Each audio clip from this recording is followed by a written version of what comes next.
Hi everyone, welcome back to my channel. If you're new here, my name is Destiny and I'm so happy to have you guys here with me today. It's been crazy to say the least, right?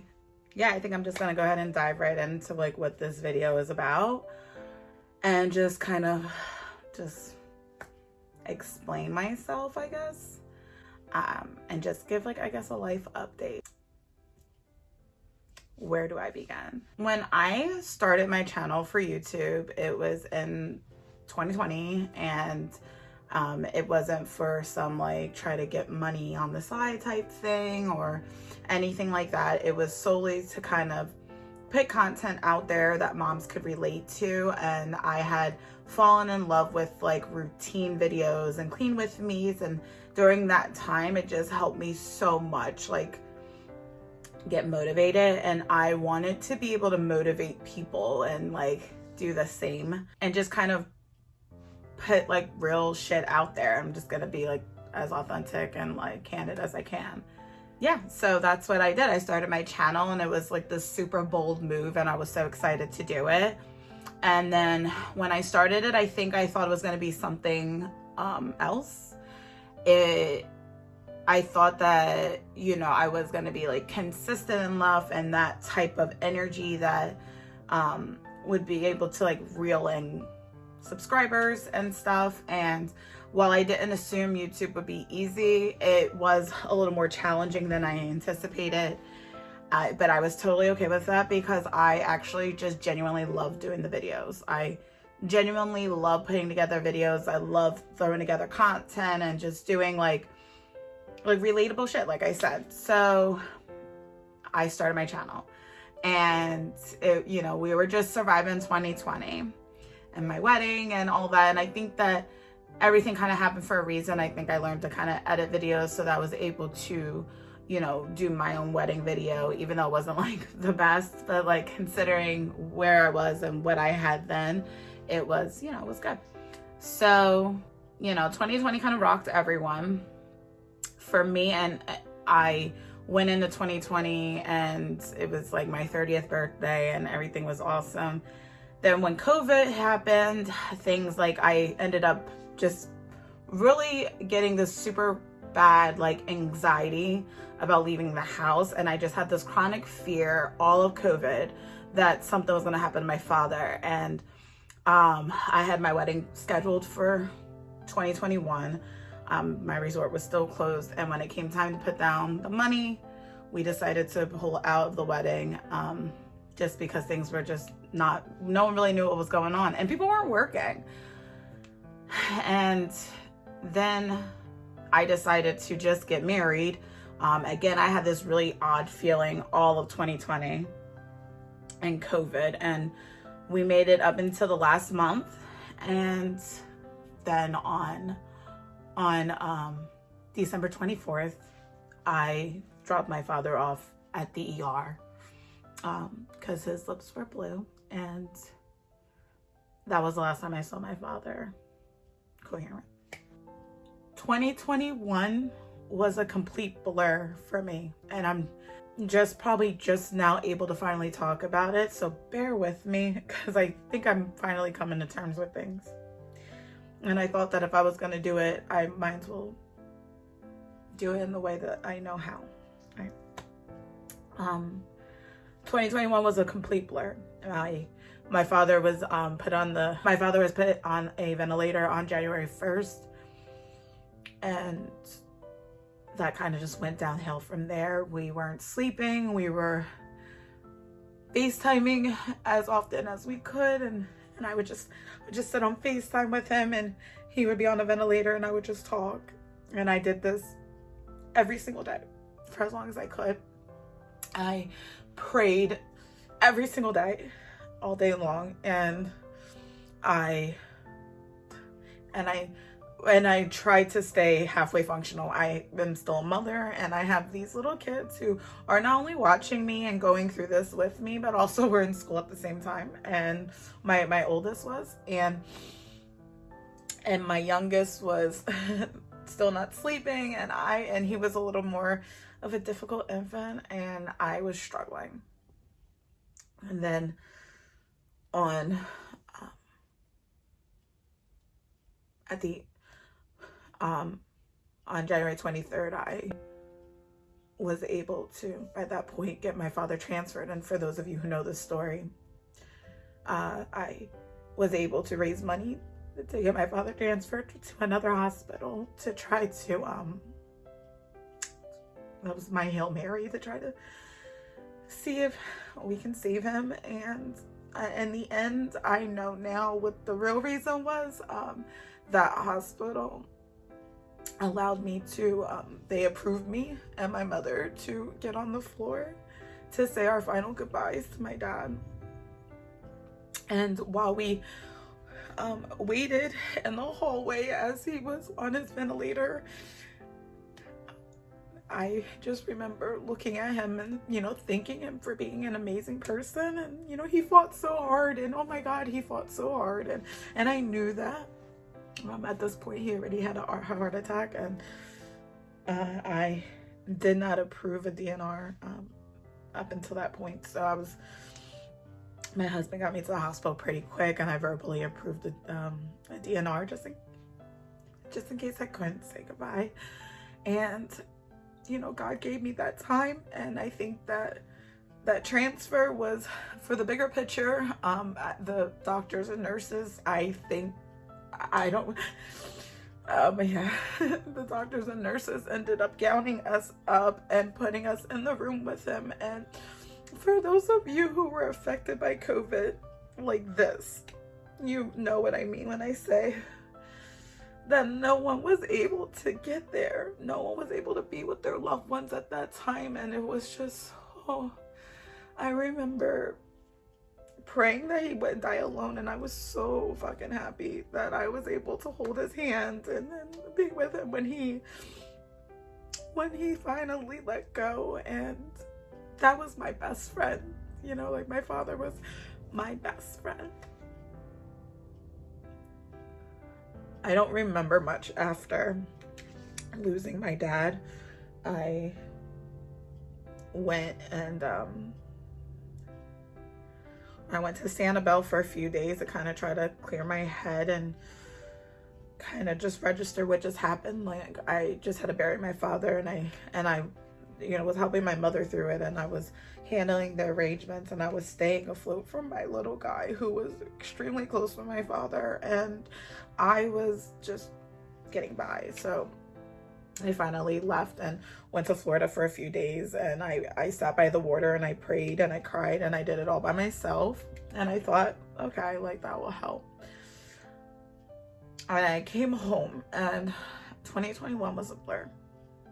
I don't remember much of the year. I don't remember, like, day to day what I did. I think I went into like a survival mode.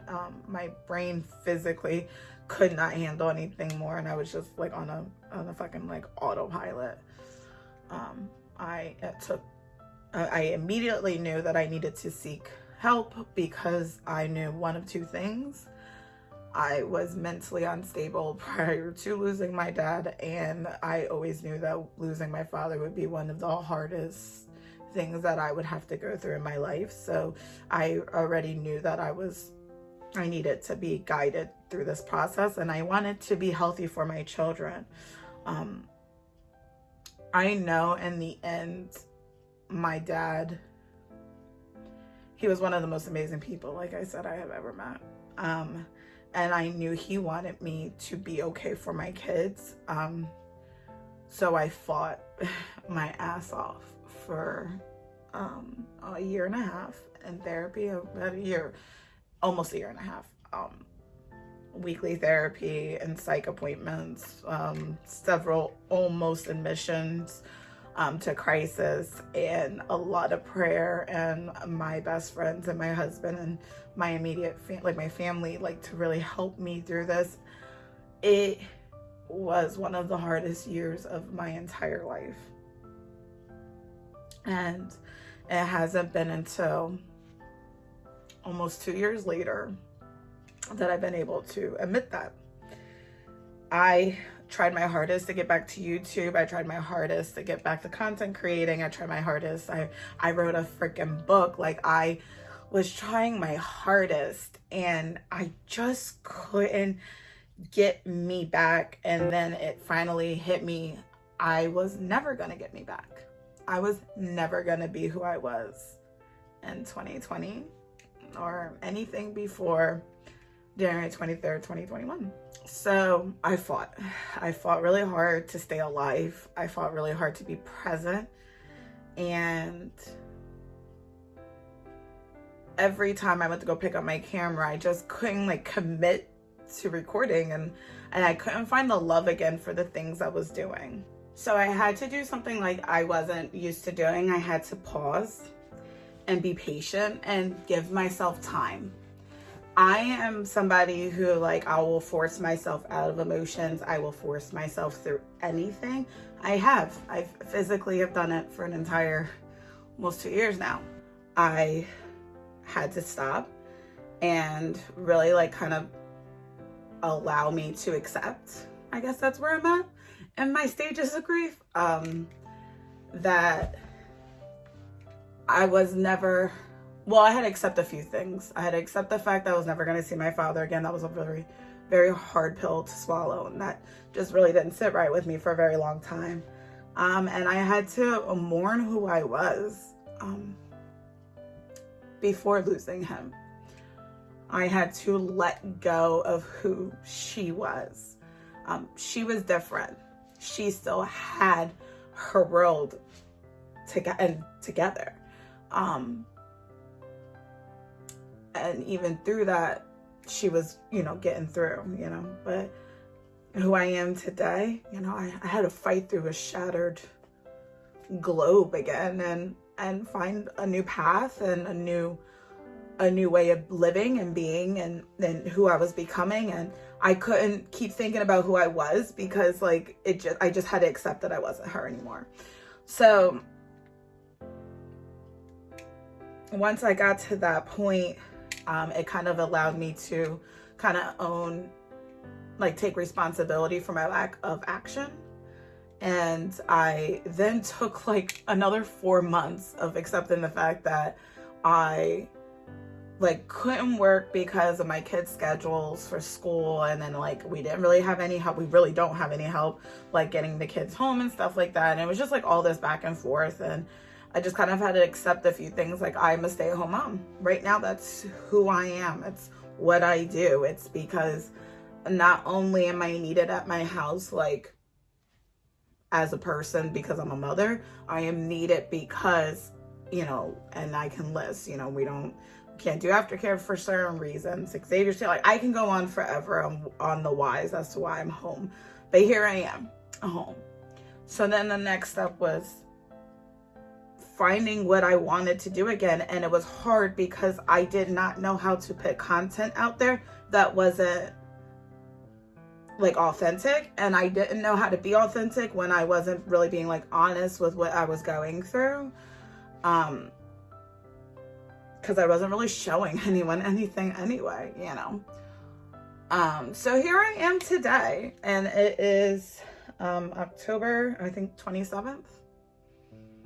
And I now go to this place for a walk every day. I try to go like after I drop off the kids, and there's a spot there that I have gone to, and I prayed every day for my father when he was sick. I had not been able to return to that spot until recently, and it has been a huge part of me. And I'm finding that these parts of me aren't anything to be ashamed of. And I think that was where my issue was. I was ashamed of who I was becoming because of who I am now, because I couldn't be who I was before, and that's unfair to me. It just is. And I know that there's people out here who can relate to everything I said today. Sadly, so many of us that experienced COVID firsthand, so many of us that have experienced just loss in general, like whether it had been your parent or your spouse or your child. Like, everyone was going through things, and it was just time for me to get back to what I knew, what I did, and who I was. And I love this. I love this part of me. I just needed to accept that I'm recording a new version of me, and it's not what my original plan was. And I just, like I said, I had to accept that. So here we are, and it's October, and if you stayed this long for this video, I have to say thank you, because chances are you were one of many people that helped me get back to this and to who I am today, and probably helped me through more than you know. And I just need to say thank you to everyone that supported me while I've been away, and while I tried so many times to get back here. You know, thank you for the patience, but more importantly, thank you for always encouraging me to get back here and to do what I love, and to show you the beauty of life, even through the shattered glass. Yeah, my YouTube channel started off as one thing, and it's definitely gonna go in a different direction, but I think that that's life, and we're all going in different directions, and it's part of just adjusting to our seasons. So if you are going through something right now, I need you to know that you are loved, and that fighting for yourself and for what you want in life is going to be so worth it. Because even when the most beautiful things in your world aren't there, there's just so many other beautiful things that will never replace it, but it will always help. So for those of you who are fighting through something, I hope that you continue to fight. And I love you all. And I look forward to finally coming back and putting out there all the things that I hope that you're ready to watch and enjoy and grow with me and love with me and encourage me the way that I always love to encourage you guys. Thank you.